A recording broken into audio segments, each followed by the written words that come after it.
Hey everyone, it's Ben Hardy here, and in today's video, I'm going to be reviewing the Mazda CX-30. Before we get in this video, I want to give a huge shout out and thank you to the Orem Mazda here in Orem, Utah for giving me some time with this CX-30.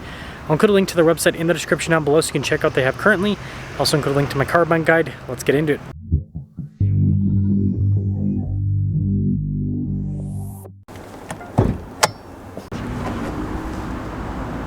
Under the hood, we have a 2.5 liter 4-cylinder that goes through a 6-speed automatic. Fuel economy is 26 around town and then 33 on the highway, with power outputs being 191 horsepower and then 186 pound-feet of torque.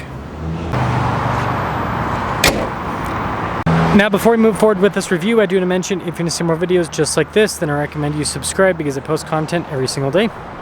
So starting with the hood, I like Mazda's design, very simplistic overall.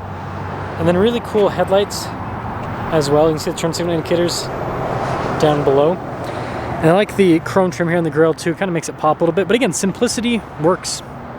Now on the side here, our steering wheel setup is 215 by 55 by 18 in the front and over in the rear. And you can see here with the wheels, you've got that blacked out trim. I like how the fender flare pops out a bunch. You can see the rest of the bodywork there along the side as well. You got nice silver trim there at the bottom, and taking a few steps back, there's your side profile. Now this of course leads us to the key fob. We got the Mazda logo there. Then we have our lock and unlock function here on the side. Pretty straightforward setup, and make sure that's unlocked so we can pop open the hatch. Now it is hydraulic, so you gotta lift it up yourself, but it does a lot of the work for you. Pretty good space. The CX-30 is not a massive SUV. You know, it's a smaller sized crossover, I guess is what you'd call it, but it does have a cargo cover, which is nice. And then you've got lock function here, but you've got the handle to help out with plopping that back down. Really cool taillight design here with the circular lights.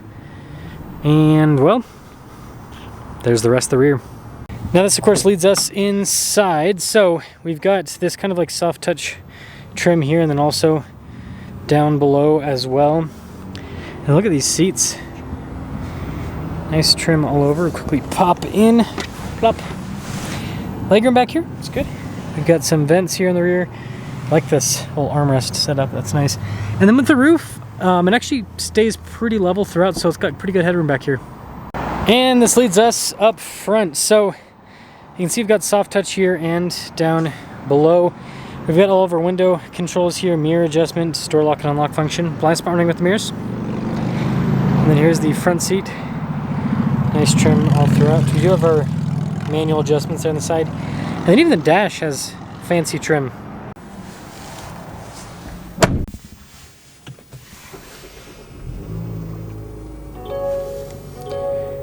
Here's a quick look at the steering wheel. You can see soft touch all around. Mazda logo, of course, front and center. Bunch of practical controls here on the steering wheel, including our adaptive cruise control. We've got our volume controls, voice command controls, all of that. And then we've got traditional stocks here on the back. And then we've got Mazda's 3-gauge layout. The center is a little screen which you can change what it shows, which I think is a pretty cool setup. And then when you put it in sport mode, it'll show a little sport icon there at the bottom. So you do have a backup camera in reverse, and the camera's pretty far away. I've got the camera zoomed in quite a bit to see the infotainment system. But yeah, everything's controlled with a dial, so it's not a touchscreen, hence why it's so far away. And geez, the camera doesn't want to focus on it. But yeah, I mean, look at this. Just zoom out. It's back there. Anywho, we actually have dual zone climate with this, which is a nice feature to have. Got a little storage area here. Shifter for that 6-speed automatic. Got your drive mode select here. The controls for the infotainment system, your parking brake, and your auto hold are built into that area as well. Center console, USB ports, nice trim here. This is the sliding one.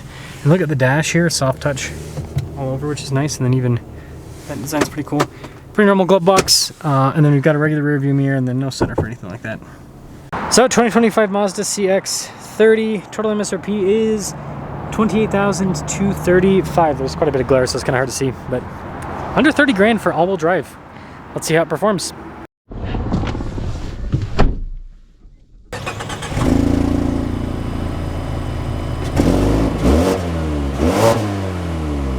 Well, let's talk about visibility before I set off.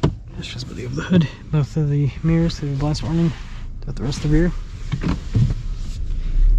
And let us set off in the CX-30.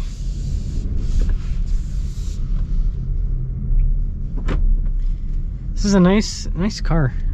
As always, Let me know if you guys want me to compare this to anything. You know, Honda HR-V, Toyota Corolla Cross, whatever it may be. Let me know.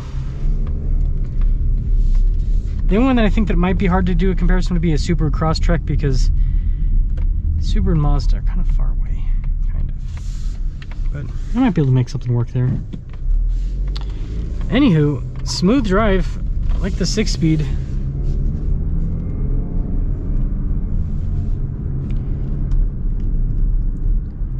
Ride quality's nice.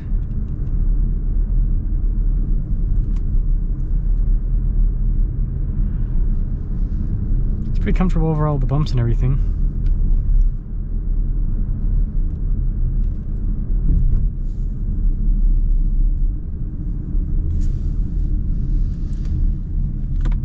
I think it drives pretty well. Speaking of Crosstrek, what in the world?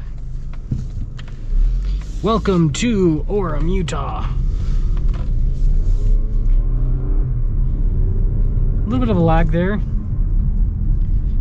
Not too bad, honestly.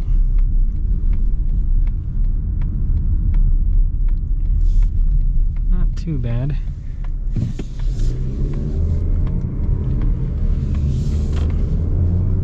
Turbo version's obviously more fun, but this is enough power, especially when you compare it to the CVT 4 cylinders in the segment.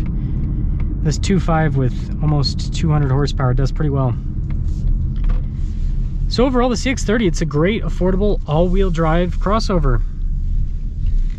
And in the segment, you know, what this has is a nicer interior than the competition.